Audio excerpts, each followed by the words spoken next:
going on, Jerome's? Kirk with Jerome. Ezekiel Cousins has frankly become a media phenomena over the last couple of years. Like the documentary, all the commercials, all the viral moments, the NFL honors, dances, all that stuff. I feel like Kirk.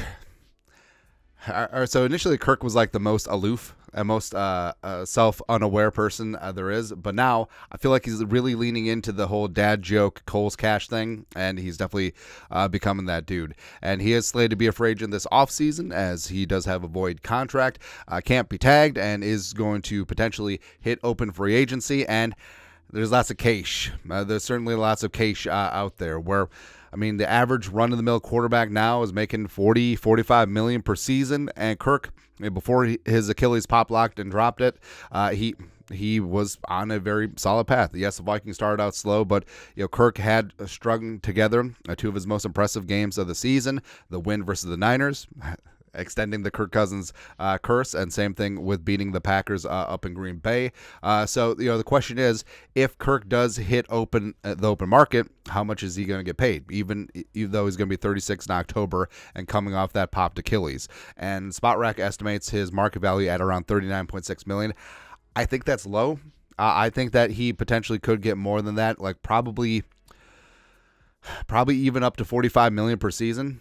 I understand that's weird because you look at who's making an average of $45 million a year, and it's Patrick Mahomes, but it just sort of is what it is. That's how the market works. I mean, Deshaun is making 46, Kyler's 46.1, Russell Wilson 49, Jalen Hurts 51. Okay. Okay, but the question is Kirk going to run back with the Vikings, or will he sign somewhere else? Now, there's lots of other spots that could use his services, and Kirk is the domino that's going to affect what's going to happen with a lot of other teams, both in free agency spending, both in the draft as well. And frankly, I mean, if Kirk is back, I still think the Vikings could look quarterback in the first round. Yeah, pending I don't see the Vikings signing Kirk to a 3-year deal, but a 1 or 2 year deal, and I still think that they find their quarterback in the future. I think that's the Vikings trying to have the best of both worlds. And then you look around the league. I mean, the Patriots, they potentially could want to get out to a quick start and a veteran quarterback. Maybe they don't like who's going to be left over at 3. Maybe they trade out at 3. Maybe the Vikings move up. So that could be a spot there. Atlanta just feels like they're a solid quarterback away from doing some real damage with all of those weapons. Maybe Raheem Morris and company wants to do something there. Tampa, Baker leaves. Vegas, maybe, although they said that they're committed to Aiden O'Connell. Okay. Yeah, sure. Hey, remember when Arizona said that, hey, Josh Rosen is our guy? And then they still took Kyler Murray at 1. Pittsburgh's got some cap gymnastics to do. Also, reportedly, Tomlin really likes Justin Fields, so maybe that deal gets done. Who knows? Denver, Tennessee Titans, man. Going back home to the commies would frankly be kind of hilarious. And also, he get to play Zimmer twice a year. And yes, there has been talk about, hey, Kirk could potentially take a hometown discount, and him saying back on January 10th, I do think it's important to be aware of, concept via ESPN. I think that God is blessed me financially beyond my wildest dreams. Structure is more important than money. So we said structure is more important than money. I took that as years, and also guaranteed money into the years, where it's not about like a 1-year $50 million deal when you can get 2 years, $40 million guaranteed in both of them, or something similar to that. I think it's about commitment and wanting him to be here. I think that's what's important to Kirk right now. But a long story longer. So Purple Persuasion put this together. According to the Draft Kings Sportsbook, the Vikings are the favorite. Es muy favorito. It's not the word, to land and keep Kirk Cousins. Vikings at minus 200. We'll get into what that means percentage-wise here in a sec. And then you got the Falcons, Patriots, Raiders, the Tennessee Titans, the Commies, blah, blah, blah, blah, blah, blah. Now, I mean, the Niners at 40-1. All right, so plus 4,000 means you wager $100 and you get 4,000 back on top of your 100. So 40-1. I mean, the Niners, I feel like they're still going to roll with Brock, but I feel like if Kirk Cousins, I've said this about both Shanahan Niners losses, where it's like, hey, if Kirk is at quarterback, I mean, they win both those Super Bowls against Mahomes. It's kind of crazy, but it is what it is. I feel like the Patriots at 5-1 is pretty solid. Now, translating this into beep bop bop bop boop percentages. So this is a percentage that it would take to be break even. So, for example, if a bet was even money plus 100, it would be 50-50 with Cristobal. So it's like a coin toss. Right? Although they'll charge you minus 105 on a coin toss, which is just that's how they get you. But minus 200 is an implied percentage of 66.7%. So 2/3 of the time, Kirk Cousins runs it back with the Vikings. Now, all the reports from Pelissero and others that say that Kirk could have a significant market, I believe it.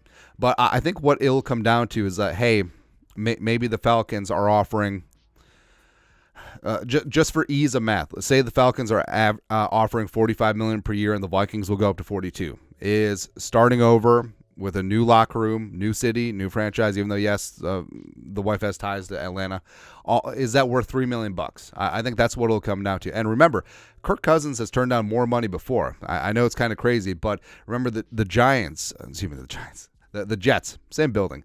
The Jets had offered Kirk Cousins a 3-year, $90 million deal fully guaranteed when he signed his 3-year, $84 million deal fully guaranteed here, where, what's the difference between living in New Jersey and Minnesota? $6 million. So I think that's certainly something that could be in play here. That's why the odds of him returning to the Vikings are so high. Now, a lot of the times it's not. A lot of times odds put out are not the true odds of what the sports what the bookmakers think is actual percentage. But in things like this, I think that it is, where if you do like futures bets, obviously some teams, people want to pile on money on the futures bets to say win the Super Bowl. Now you can make those odds a little bit shorter, so it distorts the break-even percentage. But with things like this, like you don't have Raiders fans coming in just piling money on Kirk Cousins to join the Raiders. You don't see that. So I think things like this, like futures of where a player is going to sign, are a lot closer to true odds. So I mean they see it as basically what it is. If Kirk Cousins is less than 66.7% to re-sign with the Vikings, they're making some cash there. But if he's more, I mean that's where you find a little bit of value. But in terms of the Falcons, 25%. I think that makes sense. Patriots 16%, 16.7%, so one time in 6. The Raiders 11%, Tennessee Titans 7.7%, all the way down to Niners at 2.4%. So if Kirk would say sign with the 49ers one time out of 25, so 4%, can make some dough there. But yeah, I think what is really interesting is that, I mean, the bookmakers aren't stupid. And the fact that the Vikings, the incumbents, even though Kirk Cousins could leave for nothing, the Vikings can't tag him. And with their cap situation, they probably can't offer as much money as some of these other teams, nor would they potentially be motivated to, since Kirk does have a $28.5 million dead cap hit on the books this year. Eventually, the Vikings will pay the piper, even though Herschel Kirk is a mouth.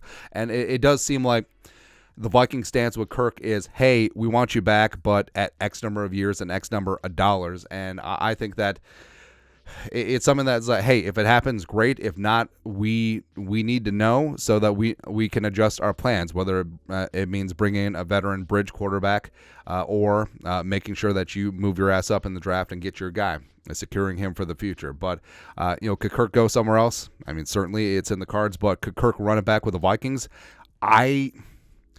I'm still on the fence. Like, I don't think that I would bet him at minus 200%, minus 200, because I think he's literally like 50-50 to return the Vikings or not. So I might need some even money in that situation. But I mean, things change, and I understand it's the whole contract process of, if you're too eager, you lose your leverage. And if Kirk and his agent are just like, we want to be here, we want to be here, we want to be here, then the Vikings would be like, fine, 1 year, $35 million. Whereas if they play a little bit hard to get, same thing with the Vikings, like, oh, Kirk, we'd like to have you back, but if not, we'll just trade up and draft Jane Daniels, or we'll maneuver get J.J. McCarthy. It's okay, little fella. So I think that they're playing that song and dance right now. But Kirk has been adamant about March. So I think that he may see the market. And, I mean, the market may not be as huge as he thinks. And even though, yes, the reports are that there could be significant offers, what does a significant offer mean? I mean, Kirk at 36 coming off Achilles is 2 years, $45 million per year, $90 million total, is that significant? But is that significant enough, and is that more than what the Vikings are offering, enough so that it makes him leave?